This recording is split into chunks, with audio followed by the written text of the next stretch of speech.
दर्यापूर तालुक्यातील लोधापूर गावाकडे जाणारा रोड भुलेश्वरीच्या पुरामुळे आतून पोखरला व पोखरलेल्या रोडवरून जाणारा ट्रक रोज सकाळी 8 वाजता आला असता त्या रोडवरून गेल्यामुळे सिमेंटचा रोड पूर्णपणे कोसळल्याने ट्रक जागीच पलटी झाला व त्यामध्ये ड्रायव्हर व सहकारी थोडे जखमी झाले। त्यांना बाभळी येथील बाळापूर येथील डॉक्टर आवेश नोमान यांच्या खासगी दवाखान्यात जखमी ड्रायव्हर मोहम्मद इरशाद अब्दुल सामद वय 42 वर्ष, कंडक्टर संतोष प्रभाकर सोळंके वय 25 वर्ष राहणार लोधापूर यांना उपचारार्थ दाखल करण्यात आले। अमरावती येथील गाडी क्रमांक MH27 C0224 रोडवरून पलटी झाल्याने लोधापूर रोड आतून पोखरला गेला होता व त्यामुळे ट्रकची पूर्णतः ऐसी तैसी झाली। ट्रक ड्रायव्हर जखमी झाल्यामुळे त्याला उपचारार्थ रुग्णालयात नेण्यात आले।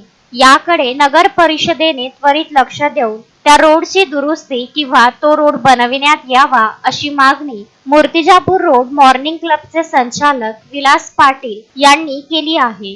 गजानन देशमुख, विदर्भ न्यूज, दर्यापूर।